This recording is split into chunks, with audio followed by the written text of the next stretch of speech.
there readers, it's Chris with Deep Dive Books, the show where a librarian talks about books. This is part 3 of our series on Moon People 1, not to be confused with its sequels, Moon People 2 and Moon People 3. That's right, Moon People is a trilogy. This is not a drill. I will be covering the other books in the future, don't you worry. In this segment, we're going to examine the Zodiac-related imagery throughout the book and try to figure out if it has any relevance to the story whatsoever. We'll also take a hard look at the strange man responsible for this book, Dale M. Courtney. Throughout Moon People, there are several references to entering a new era or being launched into the Age of Aquarius. What's more, David Bramer identifies himself as an astrologer, and there's lots of Zodiac-related symbolism throughout the story. So, is this significant in any way? In the hands of a competent author, this might be an interesting motif, but since this is Dale Courtney we're talking about, I'm not sure this Zodiac symbolism is apropos of anything. The Age of Aquarius is, of course, a dumb, made-up thing. The only real thing about it is its correspondence to the gyroscopic precession of the Earth, which orients its rotational axis with different constellations over time. Many crackpots, astrological experts, believe the Age of Aquarius arrived in the 20th century, but some say it arrived as early as the 15th century, and others say it won't be here until the 3500s. The Age of Aquarius is associated with a bunch of vague concepts like the revelation of truth, the expansion of consciousness, and mental enlightenment. I guess you could say the humans' interactions with the Paulines tick those boxes. The Age of Aquarius has some negative things associated with it as well, like power-hungry elites dominating the masses, and the abuse of knowledge and science in the pursuit of power. Well, hey, if that isn't the Archons and the Thracians, then I'm no librarian. There is a laundry list of other, more specific things which herald the Age of Aquarius. Let's run through them real quick, and I'll show you how Dale M. Courtney, in his genius, wove each one into his novel. Democracy. The humans in this book are Americans, who practice a form of representative government. Freedom. Americans love freedom. Humanitarianism. The lunar base mission is for the benefit of all mankind. Idealism. Admiral Benson makes many statements about humanity's desire for peace and friendship. Modernization. Through trade with the Paulines, human technocracy advances 200 years in the blink of an eye. Astrology. The book's subtitle is literally The Age of Aquarius. Nervous disorders. People get nervous about a lot of things in this book, like launching a space shuttle on Halloween. Rebellion. The Archons and Thracians can be seen as rebelling against the Paulines' colonizing influence. Nonconformity. Again, the Archons and the Thracians do not want to be friends with anybody. Philanthropy. The Paulines are repeatedly described as angels from heaven who share their knowledge, wealth, and friendship with all. Veracity. No lies are told in this book. Perseverance. The humans persevere to win their first space battle against the Archons. Humanity. Well, there are lots of humans in this book. Irresolution. David struggles to make up his mind about Lunar Base 1 early in the story.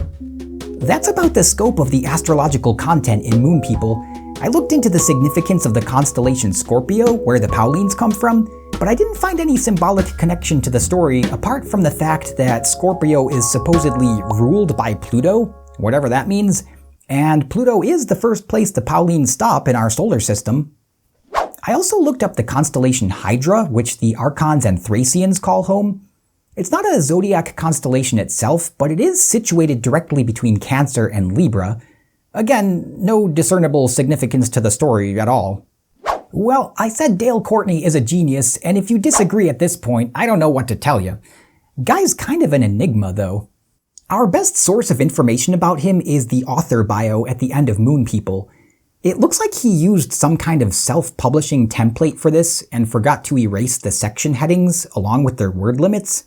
He also uses this space to provide an overly detailed summary of the entire book.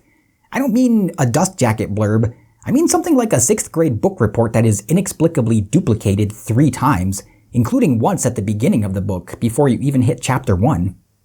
Not all of the author info is germane to our discussion here, but some of the details truly stand out and call for investigation. One of Courtney's most bizarre statements is that he has a hobby of making global economic equality and foreign policies. I have no idea what that means. Extraordinarily, he claims that President Bush came on television on April 1st, 2007, asking for ideas on how to deal with a hostage situation.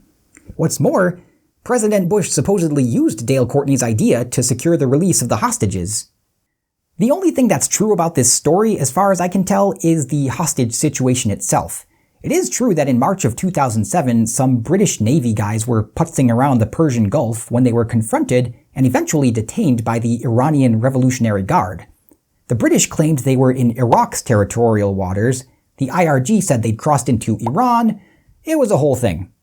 Britain being a close ally of the US, President Bush did hold an April 1st press conference at Camp David in which he scolded Iran and pledged support for the captured British sailors, but there's no indication he put out a blanket request for suggestions on how to resolve the situation.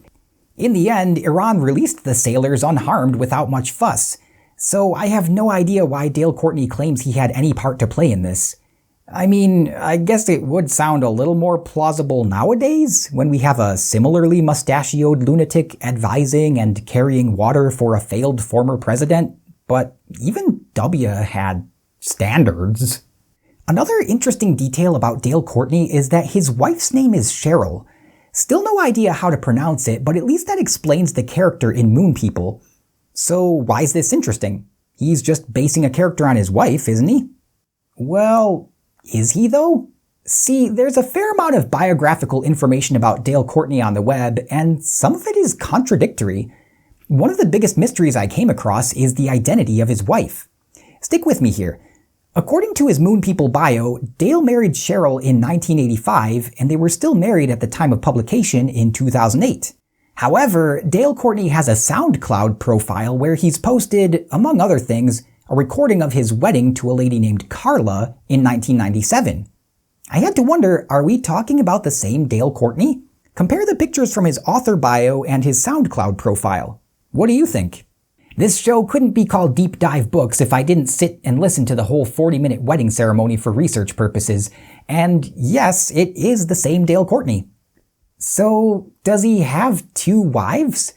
If so, why bring it up here? What bearing does it have on Moon People? Well, oddly enough, there's a potentially revealing detail that comes up in both Moon People 2 and Moon People 3. Each book contains a weird, out-of-place screed about the benefits of polyamory. So maybe Dale Courtney really does have 2 wives. Another big discrepancy is Dale Courtney's military service. I don't doubt that he served, but it's unclear in which branch of the military. His Moon People bio says he joined the Army in 1973 as an aircraft armament subsystem repairman.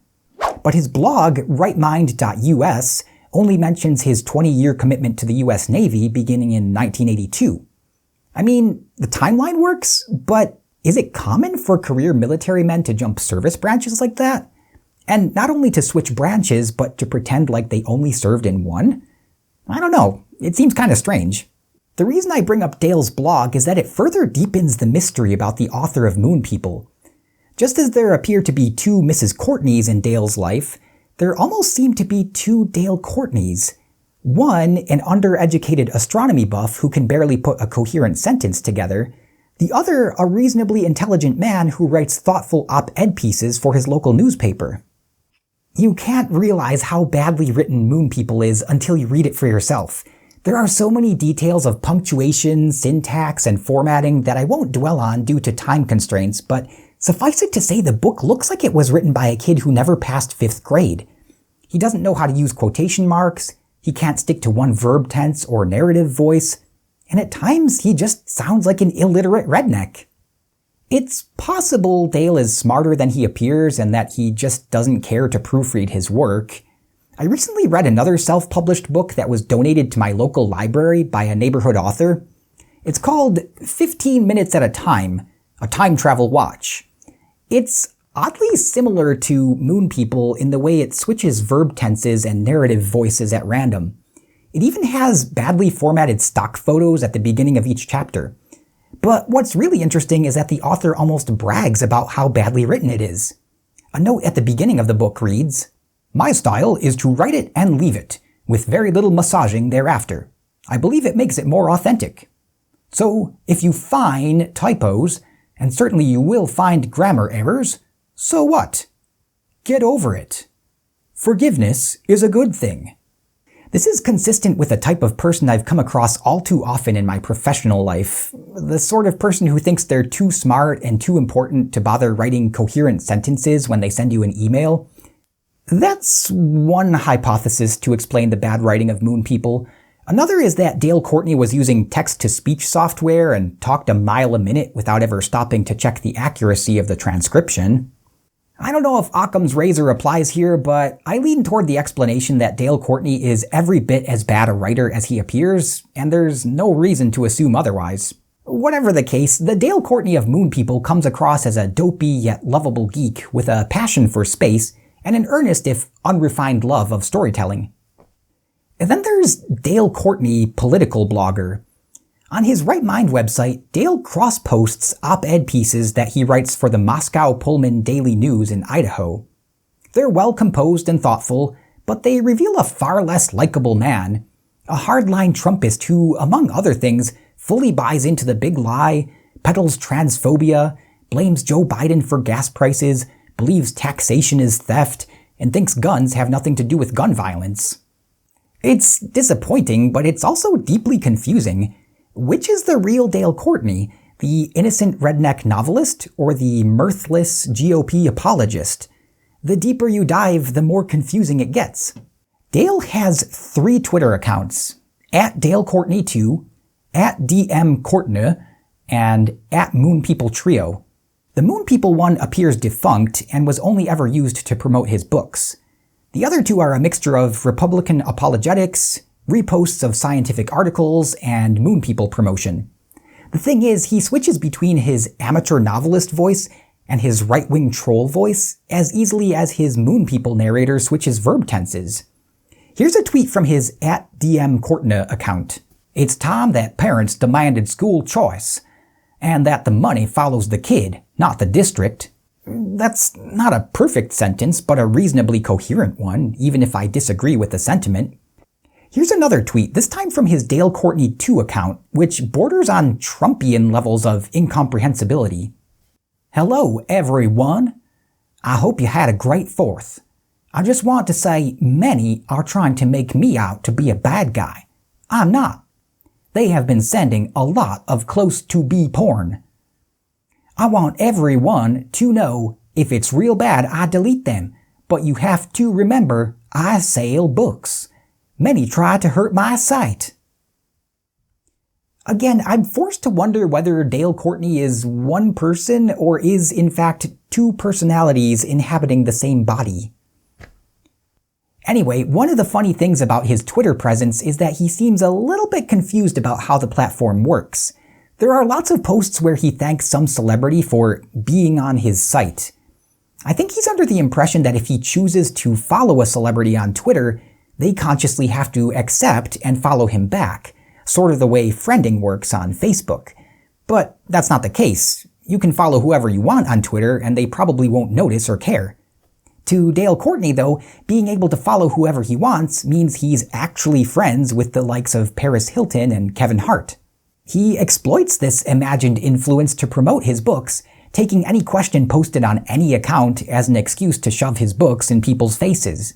Here he is telling Gene Simmons of Kiss, James Gunn, Conan O'Brien, The Atlantic, KOA Campgrounds, and L'Oreal USA to read Moon People.